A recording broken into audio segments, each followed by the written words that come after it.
Bismillahirrahmanirrahim. Assalamu alaikum dear students. Today we are going to start our lecture number 7, which is also on chapter number 2, sets, functions and the graphs. Topic for today's lecture is residue class modulo n. This is very new topic. आपने इससे पहले इस topic के बारे में कुछ भी नहीं पढ़ा हुआ. So let's start our topic and let's see what we have in our first definition. Residue class modulo n. When we divide any three consecutive natural numbers such as 3n, 3n plus 1, 3n plus 2 by 3. Suppose आपके पास यहाँ पे आ रहा है 3n n को अगर हम 1 put करते हैं तो हमारे पास 3 इंटू 1 3 आएगा. n को हम फिर यहाँ पे 1 ही पुट कर रहे हैं, सब 1 के लिए ही हम सॉल्व कर रहे हैं. हम यहाँ 1 पुट कर रहे हैं तो 3 प्लस 1 4 हो जाएगा, और जब हम n को फिर 1 पुट करके 3 प्लस 2 करेंगे तो हमारे पास 5 आ जाएगा. अब हमें उससे आगे इसने क्या कहा था कि 3 को 3 से डिवाइड करें, मतलब लाइक ये जो नंबर्स आ रहे हैं कंसेक्टिव नंबर्स आ रहे हैं, पहला 3 आया, दूसरा 4 आया, तीसरा 5 आया. देखिए 3 इंटू 1 3 आया, 3 प्लस 1 जो है वो 4 आएगा, 3 प्लस 2 5 आएगा. जब हम इसको 3 से डिवाइड करेंगे तो हमारे पास 0 आएगा. जब हम इसको 3 से डिवाइड करेंगे हमारे पास 1 आएगा. 5 को 3 से डिवाइड करेंगे तो 2 आएगा. तो ये जो हमारे पास नंबर आ रहे हैं 0 1 2, ये रेजिड्यू क्लास है. रेजिड्यू होता है जो बच गया आफ्टर डिवीजन. 3 से डिवाइड करने के बाद जो बच गया है हमारे पास वो क्या बचा है 0 1 2.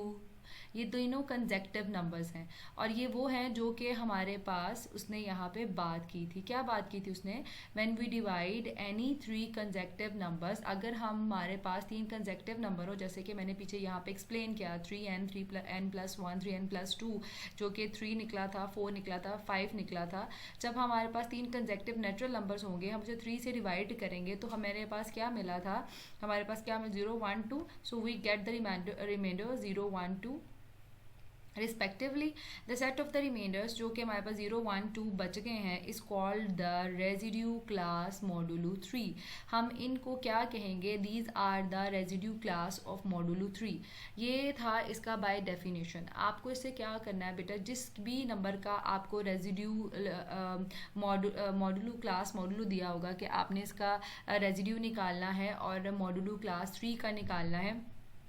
मॉडुलो क्लास 3 है हमारे पास, तो हम क्या करेंगे 3 से छोटे जो नेचुरल जो होल नंबर्स हैं हम उन्हें लिखेंगे. लाइक कौन कौन से हैं 0 1 2. इसी तरीके से अगर 5 की बात की जाए तो 5 से छोटे होल नंबर्स कौन से होते हैं 0 1 2 3 4. तो ये 5 के रेजिड्यू मॉडुलो क्लास बनती है. सो ये हमारे पास हैं जब हम लोग की ये जो प्रॉपर डेफिनेशन है, इसी के अबाउट हम लोगों ने आज क्वेश्चंस करने हैं. सो फिर एक बार मैं आपको बता दूं हमारे पास क्या था बेटा, हमारे पास residue class modulo under n था. तो हम लोगों ने क्या किया, पहले 3 का निकाल लिया, फिर हमने 5 का चेक कर लिया. इसी तरीके से जिसका भी आपको मॉडुलो दिया जाएगा आपने ये बात ध्यान में रखनी है कि वो नंबर क्या है, वो 3 है या 5. अगर 3 हुआ तो 0 1 2 2 का सेट होगा, अगर 5 हुआ तो 0 1 2 3 4 का सेट होगा. इसी तरीके से अगर 4 होता या अगर हमारे पास होता सपोज हमारे पास 7 होता तो हम 0 1 2 3 4 5 6 तक लिखते, यानी 7 से छोटे जो है हमारे होल नंबर्स उनको लिखते. ठीक है बेटा. So let's start our exercise जो कि हमने ऑलरेडी स्टार्ट की हुई है, दैट इज़ आवर एक्सरसाइज 2.7. हम उसके लास्ट कुछ क्वेश्चन तो पहले ही कर चुके थे. जैसा कि बेटा हमारे पास यहाँ क्वेश्चन नंबर 3 दिया हुआ है, और वो क्या दिया हुआ है, show that the adjoining table is that of the multiplication of the elements of the set of the residue modulo 5. अब हम लोगों को क्या दिया हुआ है कि मॉडुलो 5 के अंडर हम लोगों ने निकालना है, और हमें ऑलरेडी टेबल गिवन है बच्चे. ये टेबल आपको एक्सरसाइज में गिवन है. This exercise is not that much important, but इसमें से आपको जस्ट MCQs के पॉइंट ऑफ व्यू से करना है कि कोई चीज़ रह ना जाए. देखो बेटा यहाँ पे हमें क्या दिया हुआ है, हमें दिया हुआ है मॉडुलो 5. जब हमें मॉडुलो 5 के बारे में दिया होगा, मैं आपको ये टेबल भी एक बार समझा देती हूँ. देखें ये बेसिकली ये टेबल उन्होंने बेटा हमें खुद दिया हुआ है, लेकिन मैं फिर भी आपको समझाती हूँ. देखें यहाँ पे हमें क्या दिया हुआ है 0 1 2 3 4. हमने वही करना था ना, मॉडुलो 5 के अबाउट लिखने थे, तो जो उसके छोटे होल नंबर्स हैं वो है 0 1 2 3 4. हमने वो भी यहाँ पे भी लिखे हैं 0 1 2 3 4. और हमें जो ऑपरेशन दिया हुआ है यहाँ पे बाइनरी ऑपरेशन, जो कि मैंने पिछले लेक्चर में में डिस्कस किया था, बाइनरी ऑपरेशन स्टारिक या स्टार उसको पढ़ते हैं, वो हमें मल्टीप्लिकेशन का दिया हुआ है उसने। Show that the adjoining table is that of the multiplication of the element of the set of the residue modulo 5, तो वो हमें अंडर मल्टीप्लिकेशन दिया हुआ है। तो हम लोगों ने मल्टीप्लिकेशन को सॉल्व करके उसे टेबल दिया हुआ है, जैसे कि सपोज 0 को 0 से करेंगे मल्टीप्लाई 0 आएगा, 0 से को 1 से मल्टीप्लाई करेंगे 0 आएगा, 0 को 2 से मल्टीप्लाई करेंगे 0 आएगा, 0 को 3 से मल्टीप्लाई करेंगे 0, 0 को 4 से मल्टीप्लाई करेंगे 0, 0 को किसी से भी मल्टीप्लाई कर लें बेटा आंसर 0 ही होता है। एग्जैक्टली सेम पैटर्न पे यहाँ पे फिर हमने क्या किया, 1 को 0 से मल्टीप्लाई किया 0 आ गया, 1 को 1 से मल्टीप्लाई किया 1 आ गया, 1 को 2 से मल्टीप्लाई किया 2 आ गया, 1 को 3 से मल्टीप्लाई किया 3 आ गया, 1 को 4 से मल्टीप्लाई किया 4 आ गया। फिर हमने क्या किया, 0 को 2 से मल्टीप्लाई किया 0 आ गया, 0 को 1 से मल्टीप्लाई किया 2 आ गया, 2 को 2 से मल्टीप्लाई किया 4 आ गया, 2 को 3 से मल्टीप्लाई किया 6 आ गया। अब यहाँ पे हमने क्या लिखा हुआ है 1, तो ये 1 कैसे आया, हमने जो 6 आंसर आया था उसको 5 से, क्योंकि हम रेजिड्यू मॉडुलो 5 के बारे में पढ़ रहे हैं। तो हमने क्या करना है कि जो 6 आंसर आया था उसको हम लोगों ने 5 से डिवाइड करके लिखना है, तो कि उसका जो रिमाइंडर बचता है वो हम टेबल में लिखेंगे, वो हमारा 1 है, क्योंकि हमारे पास रिस्ट्रिक्शन है, हमने इस टेबल में बेटा 5 से ग्रेटर नहीं जाना, क्योंकि हमें उसने खुद से दिया हुआ था कि ये रेजिड्यू मॉडुलो 5 के बारे में है।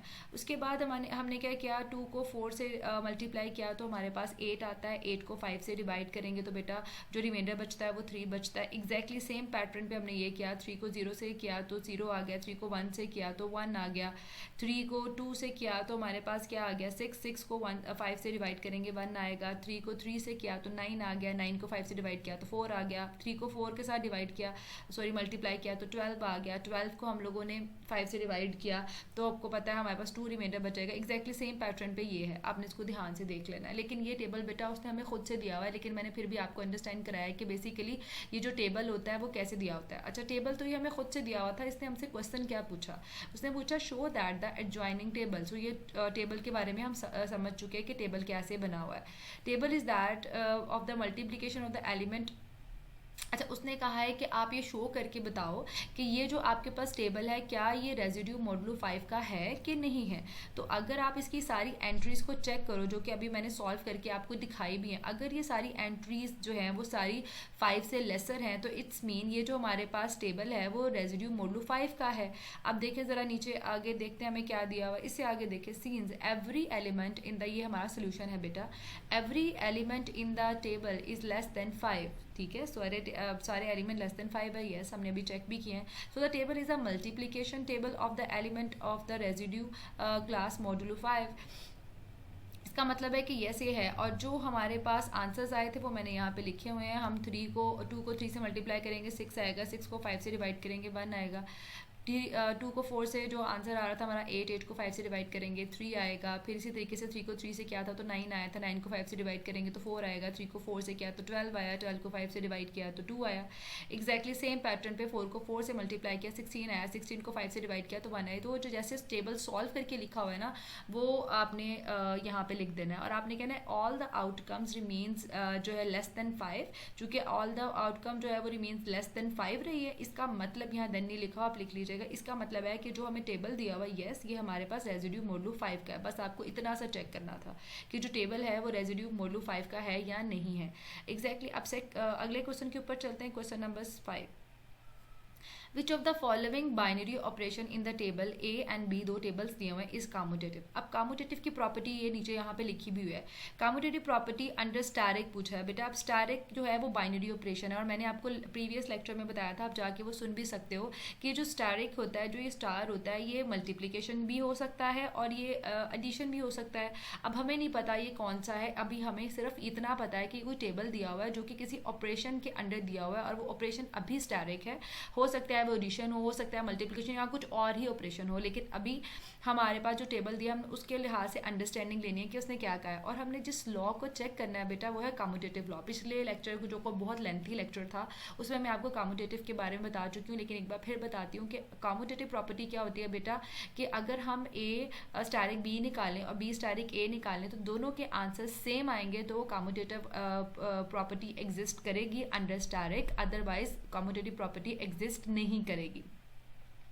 अब जरा देखते हैं हमें क्या कहा है, विच of the following binary operation, ये अब आपने ये चेक करना है कि क्या यहाँ पे ये जो टेबल दिया हुआ है क्या ये हमारा होल्ड कर रहा है कम्यूटेटिविटी को अंडर स्टैटिक, और अगर नहीं कर रहा तो क्यों नहीं कर रहा। अच्छा, हम सिंपल से क्या करते हैं, सिर्फ दो एंट्रीज को चेक कर लेते हैं, क्योंकि किसी एक के लिए भी होल्ड नहीं किया तो बाकियों के लिए भी नहीं होल्ड करेगा। देखो हमने क्या किया, ए स्टैरिक जो है वो बी निकाला, ए को स्टैरिक बी के साथ करेंगे तो आंसर आ रहा है सी, और जब बी का स्टैरिक ए के साथ करेंगे तो आंसर क्या आ रहा है, सॉरी, जब हम ए का बी के साथ स्टैरिक कर रहे थे तो सी आ रहा था, और जब बी का ए के साथ स्टैरिक करेंगे तो हमारे पास बी आ रहा है। दोनों के आंसर डिफरेंट आ रहे हैं। देखिए हमें लिखा हुआ है ए का स्टैरिक बी से साथ लिया है तो हमारा सी आ रहा है, और अगर हम बी का ए के साथ ले रहे हैं तो हमारे पास क्या आ रहा है, बी आ रहा है, ये बी लिखा हुआ है। चूंकि दोनों के आंसर सेम नहीं है, इसका मतलब है ए स्टैरिक बी और बी स्टैरिक ए का आंसर इक्वल नहीं है, नॉट इक्वल। इसका मतलब है इस टेबल के मुताबिक हमारा कम्यूटेटिविटी होल्ड नहीं करता। सो हम यही रीजन यहाँ नीचे दे देंगे। क्या लिखेंगे, similarly other elements can be checked, बाकी एलिमेंट्स को भी चेक किया जा सकता है, और मैंने एक को चेक किया। आप यहाँ पे लिख देंगे कि ये जो टेबल है ये अंडर दिस स्टैरिक जो भी ऑपरेशन हमें दिया गया था वो हमारा कम्यूटेटिविटी होल्ड नहीं करता। अब नेक्स्ट टेबल को देखते हैं। नेक्स्ट टेबल में देखें बेटा हमने क्या किया, हमारे पास नेक्स्ट टेबल में भी ये टेबल लिखा हुआ था, ये सारा टेबल बेटा आपकी बुक में लिखा हुआ है, और ये टेबल जो है हमने सिर्फ इसको चेक करना है। हमने क्या किया, एग्जैक्टली सेम पैटर्न पे ए स्टैरिक बी निकाला, जो कि आंसर क्या आ रहा है सी। यहाँ बेटा उसने हॉरिजॉन्टल और वर्टिकल लाइंस लगा के तो एक टेबल के फॉर्म में लिखना है, मैंने ऐसे ही लिखा हुआ है, आप इसे लाइंस लगा के लिखेंगे, बस इसे लिखने की जरूरत ही नहीं है, आपको सिर्फ इसका सोल्यूशन चेक करना है। देखें ए स्टैरिक बी जो है वो सी आ रहा है, ठीक है, और बी स्टैरिक ए भी सी आ रहा है, ए स्टैरिक बी किया तो भी सी आया, और बी स्टैरिक ए किया तो भी सी आया, ये जो मैंने ग्रीन मार्कर से इसको हाईलाइट करके लिखा हुआ है। तो ए स्टैरिक बी भी सी आ रहा है, बी स्टैरिक ए भी सी आ रहा है, तो दोनों के आंसर इक्वल है। इसका मतलब ये है कि कम्यूटेटिविटी यहाँ पे होल्ड करी है। Similarly other elements can be checked, मैंने एक एलिमेंट को चेक किया, अब बाकी एलिमेंट्स को भी चेक कर लीजिएगा। एग्जैक्टली सेम पैटर्न में देखो, बी और सी को चेक करेंगे तो बी आ रहा है, और पहले बी था और बाद में हमने सी था, और अगर हम सी और बी को चेक करेंगे तब भी हमारे पास बी आ रहा है। सो आपने क्या करना है, दो एलिमेंट्स को चेक कर लेना है, बी को सी के साथ करें या सी को बी के साथ करें। ये बी है और यहाँ पे सी है, तो बी को सी के साथ करेंगे तो आंसर आपके पास बी आ रहा है। और अगर यही काम हम सी को अब सी यहाँ पे लेते हैं, सी को हम बी के साथ करेंगे तो हमारे पास फिर भी बी ही आ रहा है, तो दोनों जगहों पे बी आ रहा है। इसका मतलब है कि यस, अगर in second element b asterisk c और सी स्टैरिक बी के लिए भी होल्ड कर रहा है तो आपने बाकी एलिमेंट्स को भी चेक कर लेना है। बट अगर आपने एक को कर लिया तो बाकी आप सिमिलरली लिख सकते हैं, एग्जैक्टली ऐसे ही आंसर लिख सकते हो जैसे मैंने लिखा है। अब क्वेश्चन नंबर 6 की तरफ चलते हैं। उसने क्या कहा हुआ है, supply the missing element of the third row. हमारे पास कुछ एलिमेंट्स है जो कि मिसिंग है और हमने वो एलिमेंट कैलकुलेट करने हैं, जबकि उसने बोला हुआ है सो द ऑपरेशन में बी एसोसिएटिव। ऑपरेशन इसके अंदर एसोसिएटिविटी को हमें उसने खुद से बताया। और एसोसिएटिविटी क्या होती है बेटा, कि अगर हम तीन एलिमेंट्स को मल्टीप्लाई कर रहे हैं तो अगर हमारे पास अगर b asterisk d asterisk b है और अगर हम बी डी को बाद में करें और बी और ए को पहले कर लें तो कोई फ़र्क नहीं पड़ेगा। ये एसोसिएटिविटी लास्ट लेक्चर में, प्रीवियस लेक्चर में आपको मैं एक्सप्लेन कर चुकी हूँ।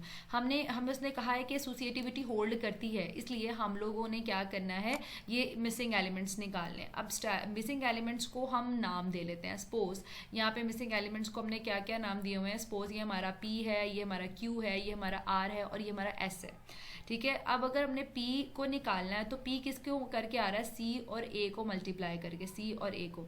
और अब देखते हैं कि C कैसे आ रहा था। C देखें कहाँ आया हुआ है, C हमारे पास C यहाँ पे भी आया हुआ है और C यहाँ पे भी आया हुआ है। अगर इस C को देखें तो हमारे पास ये किसको करने से आया, B और D को मल्टीप्लाई करने से C आया, डी और बी को। तो हमने सी कोई जगह पे टेबल से के साथ चेक करते करते यहाँ पे डी और बी लिख दिया। देखें डी और बी लिख दिया, और ये जो स्टैरिक ए था उसको हमने वैसे ही रहने दिया। अब चूंकि हमें पता है कि एसोसिएटिविटी होल्ड करती है तो डी को हम बाहर लिख सकते हैं और बी और ए को साथ में लिख सकते हैं। ये ब्रैकेट चेंज इसलिए हुई है बेटा क्योंकि यहाँ एसोसिएटिविटी होल्ड करती है। उन्होंने खुद कहा है कि यहाँ एसोसिएटिविटी होल्ड करती है, इसलिए हम लोगों ने ये जो ब्रैकेट्स है ना उनको चेंज किया है कि यहाँ पे और ब्रैकेट है और यहाँ पे और है, क्योंकि बेटा अभी हमें पता नहीं है कि ये कौन सा ऑपरेशन है स्टैटिक वाला, इसलिए हम चूंकि उसने दिया हुआ था एसोसिएटिविटी होल्ड करती है, इसलिए हम लोगों ने ये चीज़ लिखी है। ओके अब अगली बात करते हैं। आपने ब्रैकेट तो चेंज कर दी, डी बाहर लिख दिया और बी और ए को लिख दिया। अब जो बी और ए है, अब ज़रा देखिए बी और ए, ये बी है आपके पास और ये आपके पास ए है। जब हम बी और ए को मल्टीप्लाई कर रहे हैं तो आंसर क्या आ रहा है, बी आ रहा है। तो बी और ए को मल्टीप्लाई करने से बी आ रहा है, ये देखिए बी लिख दिया मैंने, बी और ए की जगह पे बी लिख दिया, डी को वैसे ही रहने दिया और स्टैटिक को भी वैसे ही रहने दिया, और बी और ए टेबल से चेक करके बी और ए की जगह पे हमने ए बी लिख दिया, तो यहाँ बी आ गया। और अब डी और बी को अभी हमने चेक किया था, डी और बी को मल्टीप्लाई करके सी आता है, तो आंसर पे एंड रिजल्ट आपका सी आया। अब जरा ये वाली प्लेस को भी निकाल लेते हैं, इसको हमने क्यू का नाम दे दिया है, इसको हमने क्यू का नाम दे दिया है, और हमने क्या करना है, सी और बी को निकालना है। अब जब हम सी और बी को मल्टीप्लाई करेंगे तो हमारा क्यू आएगा, इसलिए हमने क्यू की जगह पे सी और बी लिख दिया। फिर हमें बी अभी पता है, सी हमने पीछे भी अभी पढ़ा था, सी की जगह पे हम क्या लिखेंगे, डी बी। और यहाँ पे देखो सी हर जगह पे आ रहा है बेटा, क्योंकि यहाँ सी से ही सी मल्टीप्लाई होके ये जगह जो है वो ब्लैंक है, जो कि हमने आर नाम दिया हुआ है, और सी को डी से ही मल्टीप्लाई करके जगह ब्लैंक है। तो जहां जहां सी आ रहा है बेटा वहां वहां हम क्या लिख देंगे, डी और बी। हमने वहाँ डी और बी लिख दिया, यहाँ भी हम लोगों ने डी और बी लिख दिया, यहाँ भी हमने डी और बी लिख दिया, यहाँ भी डी और बी लिख दिया, यहाँ हमने बी अलग लिख लिया, यहाँ हमने सी अलग लिख लिया, यहाँ हमने डी अलग लिख लिया। अब डी जो है वो बाहर आ जाएगा और बी और बी से मल्टीप्लाई हो जाएंगे, और वो क्यों होंगे बेटा, क्योंकि आपको पता है कि एसोसिएटिविटी होल्ड करती है।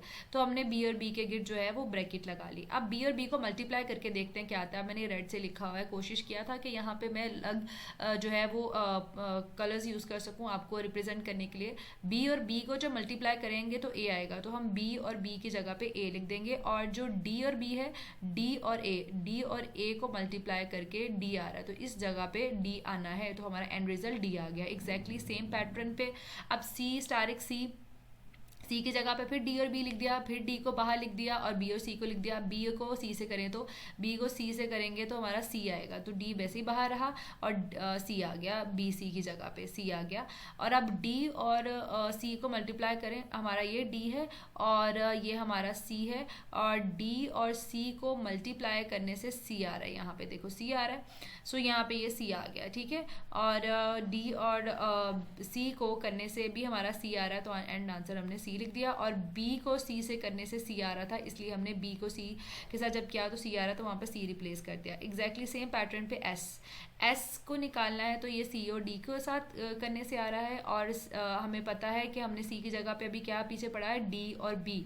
डी को बी से मल्टीप्लाई करेंगे तो सी आएगा, तो हमने डी को बाहर रखा, बी और डी लिख दिया। अब बी और डी मल्टीप्लाई होंगे तो उस जगह पे डी आ रहा है, तो फिर हमारे पास डी आ रहा है, और डी को हम डी से मल्टीप्लाई करेंगे तो हमारा यहाँ पे क्या आ रहा है, डी आ रहा है, तो यहाँ पे हमने क्या लिख दिया, डी लिख दिया, ठीक है बेटा। सो ये था हमारा वो टेबल जिसमें हम लोगों को मिसिंग एलिमेंट्स को निकालना था और ये चेक करना था कि टेबल हमें दिया हुआ है और उसमें एसोसिएटिविटी होल्ड करती है और हमने ये मिसिंग एलिमेंट्स निकालने हैं, तो हमने एसोसिएटिविटी के हेल्प से टेबल को देखते देखते एलिमेंट्स को निकाला है, ठीक है बेटा। अब नेक्स्ट पे चलते हैं। नेक्स्ट हमारे पास है 7th क्वेश्चन। इसका 7th क्वेश्चन में इसने क्या किया है, what operation is represented by the adjoining table. ये सारे टेबल्स बेटा उसने खुद दिया हुआ, उसने अभी ये नहीं बताया, उसने कहा है कि ये जो स्टैरिक यहाँ पे यूज़ हुआ हुआ है, ये जो हमने ये यूज़ किया है, ये बाइनरी ऑपरेशन कौन सा है, क्या ये एडिशन का है, क्या ये मल्टीप्लीकेशन का है, या सब्ट्रैक्शन का है, या डिवीजन का है, which operation is this one, जिसे ये एंट्रीज आई हुई हैं, ठीक है। अच्छा, नेम द आइडेंटिटी एलिमेंट बताओ, जो कि मैंने लास्ट टाइम आपको प्रीवियस लेक्चर में आइडेंटिटी एलिमेंट की डेफिनेशन बताई थी। इफ इट एग्जिस्ट, अगर तो एग्जिस्ट करता है। Is the operation is associative, क्या वे एसोसिएटिव है ये भी बताओ। और find the inverse of each element, her element का इनवर्स, क्योंकि एलिमेंट ही 0 1 2 है। और ये हमारा जो टेबल है वो अंडर मॉड्यूलो 4 नज़र आ रहा है। क्यों 4 नज़र आ रहा है बेटा, क्योंकि 0 1 2 3 है वो होल नंबर है जो कि 4 से लेस है, 0 1 2 3। अच्छा, अब हमने नेक्स्ट स्टेप में क्या करना है, अब देखो 0 को 0 से मल्टीप्लाई करेंगे तो 0 आ गया, 0 को 1 से मल्टीप्लाई करें तो 0 आना चाहिए, तो इसका मतलब है कि यहाँ 0 नहीं आ रहा है। इट्स मीन ये 0 और 1 को ऐड करके आ रहा होगा। 0 को 2 में ऐड करें तो 2 ही रहा, 0 को 3 में ऐड करें तो 3 ही रहा, फिर 0 को 1 में ऐड करें 1 रहा, 1 को 1 में ऐड करें 2 आया, 1 को 2 में ऐड करेंगे तो 3 आएगा, और 1 को और 3 को ऐड करेंगे तो 4 आना चाहिए था, और 4 को हम 4 से डिवाइड करके लिखेंगे क्योंकि हमने गेस कर लिया है कि ये जो हमारा टेबल है ये अंडर मॉड्यूलो 5 है। तो इसलिए जब वो 4 आ जाएगा या 4 से ग्रेटर एंट्री आ जाएगी, हम उसे 4 से डिवाइड करके उसका आंसर यहाँ पे लिखेंगे। अब 0 को 2 से सॉल्व किया तो 2 आया, 2 को 1 से सॉल्व किया तो 3 आया, और ऐड किया तो 3 को और 2 को 2 से ऐड किया 4 आया, 4 को 4 से डिवाइड करेंगे 0 आएगा, 3 और 2 को ऐड किया तो 5 आया, 5 को 4 से डिवाइड करेंगे तो 1 आएगा। इसी तरीके से 0 को 3 में ऐड किया 3 आया, 3 को 1 में ऐड किया 4 आया, 4 को 4 से डिवाइड करेंगे 0 आता है रिमाइंडर, 3 को 2 को ऐड किया तो 5 आएगा, 5 को 4 से डिवाइड करेंगे तो 1 आएगा, 3 को 3 में ऐड करेंगे 6 आएगा, 6 को 4 से डिवाइड करेंगे तो 2 आएगा। सो ये जो हमारे पास टेबल आया है that is the operation, its operation is addition and under modulo 4। सो हमने ऑपरेशन इज एडिशन जो कि पहली बात पूछी हुई थी, what is the operation represented by the adjoining table. ये जो टेबल दिया हुआ है इस टेबल में ऑपरेशन कौन सा यूज हुआ है, ये जो स्टारिक है ये किस चीज को रिप्रेजेंट कर रहा है, ये रिप्रेजेंट कर रहा है बाइनरी ऑपरेशन को। ठीक है बेटा, अब जरा नीचे चलते हैं। दूसरी बात क्या है, अच्छा इसका आइडेंटिटी एलिमेंट। अब आइडेंटिटी एलिमेंट ऐसा एलिमेंट होता है जो ऑपरेशन होने के बाद भी उस एलिमेंट की आइडेंटिटी को फर्क नहीं देता। मैंने ऐसे पिछले लेक्चर में आपको बताया था, देखो 0 0 में ऐड होके 0 ही रह रहा है, 0 1 में ऐड होके 1 ही रह रहा है, 0 2 में ऐड होके 2 ही रह रहा है, 0 3 में ऐड होके 3 ही रह रहा है। मतलब 0 एक ऐसा एलिमेंट है जो दूसरे एलिमेंट में ऐड भी हो रहा है बट वो एलिमेंट वैसे का वैसा ही रह रहा है। 0 0 में ऐड हो रहा है 0 आ रहा है, 0 1 में ऐड हो रहा है 1 आ रहा है, 0 2 में ऐड हो रहा है 2 आ रहा है, 0 3 में ऐड हो रहा है तो 3 आ रहा है। तो यहाँ पे ऐड होने के बाद भी वही रिजल्ट आ रहा है। इसका मतलब क्या है, इसका मतलब है कि 0 जो है वो हमारा आइडेंटिटी एलिमेंट है। आइडेंटिटी एलिमेंट कौन सा होता है, जो दूसरे में ऐड भी होगा बट उसकी आइडेंटिटी को फर्क नहीं डालेगा, और एडिशन के लिहाज से वो 0 ही होता है एलिमेंट जो आइडेंटिटी एलिमेंट होता है। सो 0 is the identity element. Okay, अब ऑपरेशन एसोसिएटिव है, इसको आपने क्रॉस चेक कर लेना है। एसोसिएटिव होगा डेफिनेटली, क्योंकि बेटा क्योंकि इसको जब आप चेक करोगे किसी भी 3 एलिमेंट्स को लेके, 0 को 0 में ऐड करोगे तो 0 आएगा, उसके अलावा से 1 ऐड करोगे तो 1 आएगा, और अगर आप इसको ब्रैकेट्स को चेंज करके भी ऐड कर लोगे ना, एंट्रीज वो ही रहेंगी। तो एसोसिएटिविटी होल्ड करती है, उसको प्रूव करने की जरूरत नहीं है। जब सारी एंट्रीज उसके अंदर आ जाती है ना तो एसोसिएटिविटी ऑटोमेटिकली होल्ड करती है, लेकिन आप एक क्रॉस चेक कर सकते हो साइड पे। अच्छा, अब इनवर्स। इनवर्स एक ऐसा एलिमेंट होता है बेटा जहाँ जो जिसके साथ ऑपरेट भी होगा, दूसरे एलिमेंट से ऑपरेट भी क्या होगा हमारा एडिशन का, क्योंकि हमने यहाँ कह दिया है कि जो हमारा बाइनरी ऑपरेशन है वो एडिशन है और आंसर जो है वो आइडेंटिटी एलिमेंट हो। जैसे कि 0 0 में ऐड होके 0 आया तो 0 का जो हमारे पास इनवर्स है वो 0 है, क्योंकि 0 0 के साथ ऑपरेट होके 0 दे रहा है। और कहाँ 0 आ रहा है, यहाँ 0 आ रहा है। देखो 3 और 1 3 में ऐड होके 4 दे रहा था, और 4 जब 4 से डिवाइड होगा क्योंकि अंडर मॉड्यूलो 4 है तो आंसर 0 आ रहा है। तो 3 और 1 एक दूसरे के इन्वर्स है। क्यों? क्योंकि इन दोनों को ऐड करने से जो एंड रिजल्ट आता है वो रेजिड्यू मॉड्यूलो अंडर 4 में वो हमारा 0 आता है, उसकी आइडेंटिटी आता है। 0 इस सेट की आइडेंटिटी है। तो हमारा आइडेंटिटी एलिमेंट जहाँ पे आ रहा होगा ना, हमें बस उसको चेक करना है। तो 1 का इन्वर्स 3 है और 3 का इन्वर्स होगा वो 1 होगा, क्रॉस चेक कर भी लीजिएगा। यहाँ भी 0 आ रहा है, इसका मतलब है 2 के साथ ऐड होके 4 आया था, और इसका मतलब है 2 का इन्वर्स जो है वो 2 है। एग्जैक्टली सेम पैटर्न पे यहाँ भी 0 आ रहा है, जो कि यही बता रहा है कि 1 का और 3 का इन्वर्स दोनों का आपस में एक दूसरे के इन्वर्स हैं, तो यहाँ 0 आ रहा है आंसर। तो इसलिए हमारे पास हमने क्या कहा, inverse of 0 is 0, inverse of 1 is 3 and inverse of 2 is 2, inverse of 3 is 1।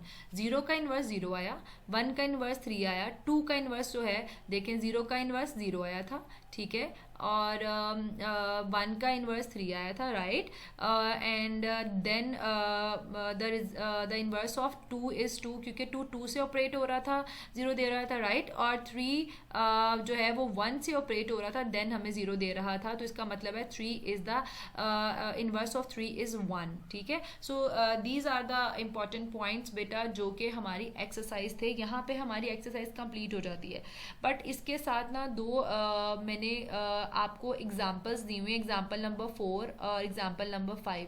ये मैंने इसलिए दी हुई हैं बेटा क्योंकि ये कुछ इंपॉर्टेंट एग्जाम्पल्स होती हैं, ये आपने ऑलरेडी पढ़े हुए हैं।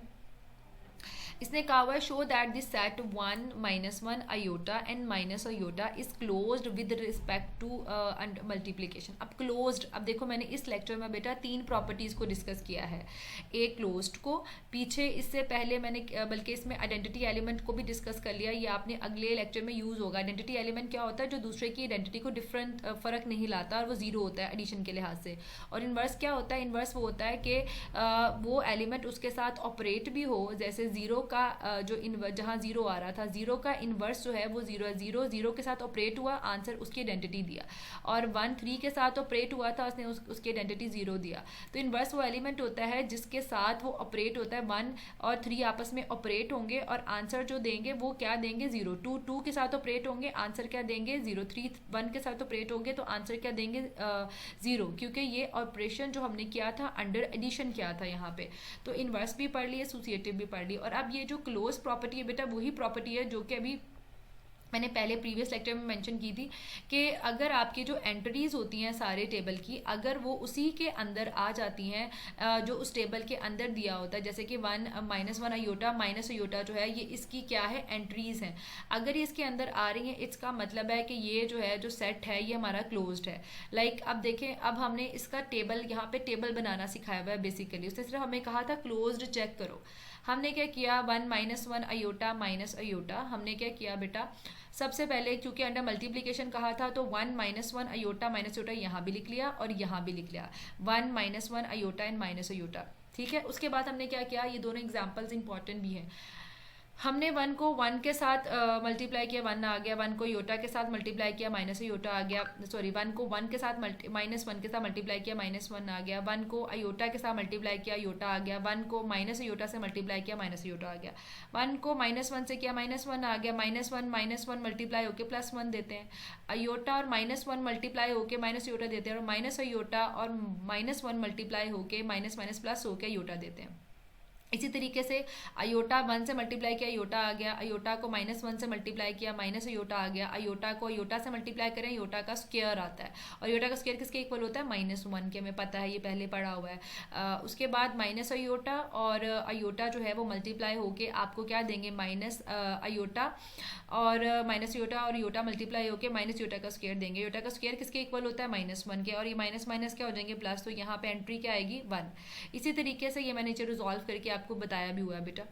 1 को -1 से करेंगे, माइनस अयोटा -1 से मल्टीप्लाई होके माइनस माइनस प्लस होके योटा आ जाएगा, माइनस अयोटा और अयोटा, माइनस अयोटा और अयोटा मल्टीप्लाई होके आपको माइनस अयोटा का स्क्वायर देंगे जो कि 1 देता है, तो यहाँ 1 आ गया, और माइनस अयोटा, ये देखो यहाँ पे करके दिया हुआ है मैंने, माइनस माइनस प्लस हो जाएगा, योटा योटा से मल्टीप्लाई होकर योटा का स्क्वायर हो जाएगा, जो कि आंसर आपके पास क्या आएगा, -1। सो ये हमारे पास जितने भी आउटकम्स हैं वो सारे के सारे वही आए हैं, यहाँ से ये वाले सारे जो आउटकम्स हमारे पास आए हैं यहाँ से यहाँ तक, ये जो है हमारे सारे इसी सेट से बिलोंग करें। इसका मतलब है कि ये जो हमारे पास सेट था वो क्लोज्ड था, क्योंकि क्लोज का मतलब क्या है, क्लोजर और क्लोज्ड का मतलब सेम होता है कि जो आउटकम्स आने चाहिए वो सारे के सारे उसी सेट से आने चाहिए। So with respect to multiplication all the outcome belongs to the given set, so G is closed. Similarly आगे देखेंगे, अगला क्या था, 1 ओमेगा और ओमेगा स्क्वायर, उस सेट को चेक करना था। और ओमेगा का आपको मतलब पता है, ओमेगा जो है वो हमारे पास तब आता है जब हम क्यूब रूट ऑफ यूनिटी को पढ़े होते हैं, और ऊपर जो था वो 4th रूट ऑफ यूनिटी था। 1 omega omega square, 1 omega omega square हमने मल्टीप्लिकेशन करनी है बेटा। 1 को 1 से मल्टीप्लाई करेंगे 1 आएगा, 1 को ओमेगा से किया ओमेगा आया, 1 को ओमेगा स्क्वायर से किया ओमेगा स्क्वायर आया, 1 को ओमेगा से किया ओमेगा आया, ओमेगा को ओमेगा से किया ओमेगा स्क्वायर आया। ओमेगा को जब ओमेगा स्क्वायर से करते हैं ओमेगा का क्यूब आता है, which is equals to also 1। You know उसने खुद भी दिया वैसे कि ओमेगा क्यूब 1 के इक्वल होता है, और हमें पता भी ओमेगा क्यूब 1 के इक्वल होता है, हमने पहले भी पढ़ा हुआ है, 9th 10th में भी ये बातें पढ़ी हुई हैं। 1 और ओमेगा स्क्वायर होता है, ओमेगा स्क्वायर ओमेगा से मल्टीप्लाई होगा 1 आएगा, ओमेगा स्क्वायर को ओमेगा स्क्वायर से करेंगे ओमेगा का 4 आएगा, और 4 को हम ब्रेक करके लिखते हैं ओमेगा 3 इंटू ओमेगा, और ओमेगा 3 किसके इक्वल होता है, 1 के, अभी यहाँ पीछे पड़ा है, और ओमेगा 3 की जगह 1 आ जाएगा, 1 इंटू ओमेगा जो है ओमेगा आएगा। अब जितनी भी आउटकम्स यहाँ पे आई हैं वो सारी की सारी उसी सेट से आई हैं, 1 ओमेगा ओमेगा स्क्वायर, इसलिए ये जो सेट दिया हुआ है ये भी क्लोज्ड है और under multiplication. All the outcomes belong to the given set, so S is closed under multiplication. So this is it for today बेटा। यहाँ पे जब आपने टेबल लिखना है तो आपने मल्टीप्लीकेशन, क्योंकि उसने मल्टीप्लीकेशन के अबाउट कहा था, और सारी एंट्रीज आपने 2 दफ़ा लिखनी है। एक यहाँ पे लिख लेंगे आप हॉरिजॉन्टल वाइज और एक दफ़ा लिख लेंगे वर्टिकल वाइज, और फिर यहाँ पे आप वर्टिकल लाइंस लगा के ये टेबल की एंट्रीज बनाओगे। और ये रिजल्ट्स कैसे आएंगे मैंने आपको बता दिया है। So see you in the next lecture. आज के लिए इतना ही। आज हम लोगों ने अपनी एक्सरसाइज 2.7 जो है वो ख़त्म की है। कल इंशाल्लाह हम 2.8 स्टार्ट करेंगे। So take care, see you tomorrow बेटा। अल्लाह हाफिज़।